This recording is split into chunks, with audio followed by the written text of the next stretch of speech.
Hi, welcome to the Artisan Baker. Today I'm going to show you how to make a loaf of bread just like this. Very easy and simple recipe you can do in your own home. First thing you want to do is make something called a pouliche. Pouliche is kind of like a starter. It's a mix of flour and water, and it goes for about 24 hours. It's very easy to do, and it adds a lot of flavor to your loaf of bread. First thing you want to do is weigh out equal parts of flour and water. I use a scale to do all my ingredients. Everything comes out a lot better that way, better than doing in volume. The way to make a pouliche, this is 3.25 ounces of water, 3.25 ounces of flour. It's an unbleached, unbromated flour, and a very, very tiny pinch of yeast. This is an instant yeast. You can add it straight to the flour. You don't have to bloom it in any kind of water. Mix these two together.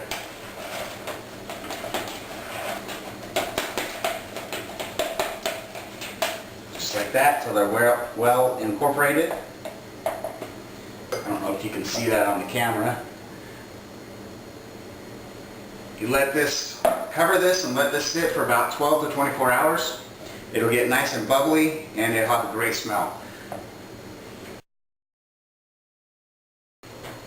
Alright, now it's been 24 hours. We have our pouliche done, and now it's time to incorporate all the ingredients. I've got water. This is just regular tap water. If it's good enough to drink, you can put it in your bread. The flour I'm using is an all-purpose flour. It's unbromated, unbleached. I recommend using that or organic flour. You don't need to use bread flour or high gluten flour for this. This is fine. I'm using an iodized salt and an instant yeast or bread machine yeast. So what we're going to do, if you're going to use a mixer like I am, put the water in first, and then the pouliche. As you can see, it's bubbly and quite sticky.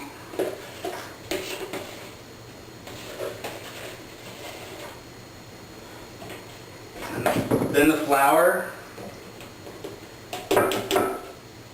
and then the salt and yeast. You don't want the salt and yeast to touch each other before they go in the bowl. The salt will kill the yeast and it won't be active. The reason why I put water on the bottom is that if you put flour on the bottom first, the flour tends to stick at the bottom, and you'll get clumps of flour by the time you're done mixing. And this goes in the mixer for 3 minutes on first speed.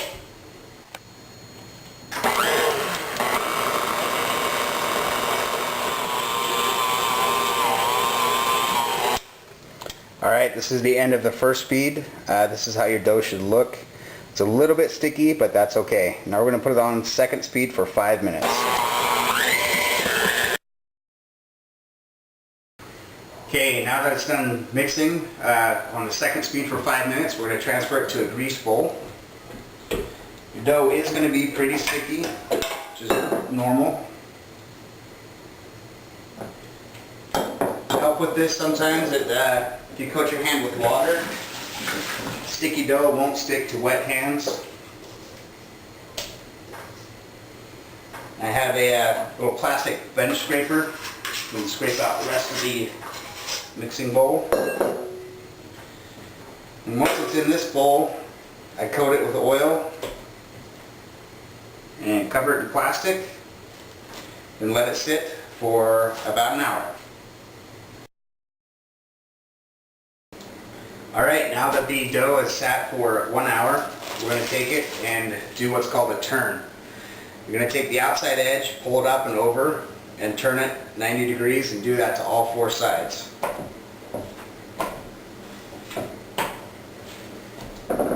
Once that is done, you want to flip it over, cover it again, and let it sit for another hour.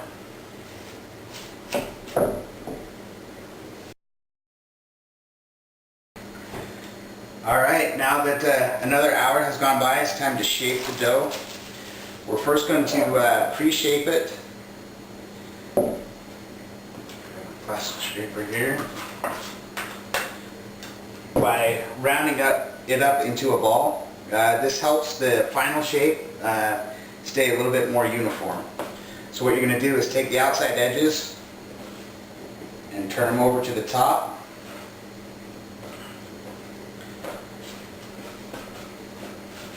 So you have kind of a round ball.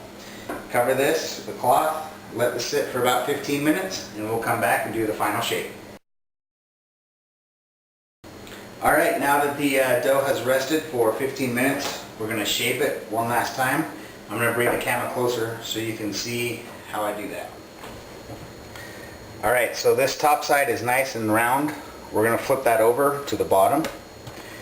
Stretch out the bottom a little bit, and what you're going to do is roll it down. Take the top, put it about 1/3, and then top again. Then you're going to bring this bottom seal up to the top. And then what I'm doing is taking the palm of my hand and pushing the two together all the way back. And that's the loaf of bread. And I've got a cloth over here with a little bit of flour on it. I'm going to put it seam side down. Let that ferment for another, let that proof for another hour. Alright, I'm showing you the inside of my oven. I have my baking stone here on top. You can see it's been used a lot. I have an old sheet pan below. This is where I'm going to put water when the oven is hot, and it'll create steam for the oven. You're going to bake your bread at about 460 degrees, and that temperature varies depending on where you are and how you want your bread. Alright, now that our dough has been sitting here for about an hour, you can kind of check it by poking it, and it kind of leaves a dent, but it doesn't spring back all the way. That's about ready for the oven. I've got here a piece of wood. I'm going to transfer the loaf onto the piece of wood, so I'm going to just put a little bit of flour on there. Flip this over. Stick a little bit and flip it back onto the wood. Now I'm going to slice this before it goes in the oven. I want to basically take the middle third of the loaf of bread is where you want to slice it. I've got a razor here. I'm going to go right down that middle third, and I want to cut underneath it. I don't want to go straight down with the blade. I want to cut underneath, so as it bakes, the top layer can come up and won't be exposed, the bottom layer won't be exposed to the heat. So I'm going to do 3 cuts, just like that. And that's ready for the oven.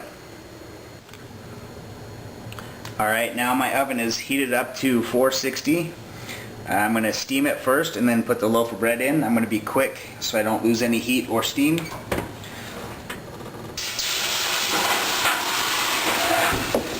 Steam first, now the bread. Let that bake for about 15-18 minutes depending on how dark you want it.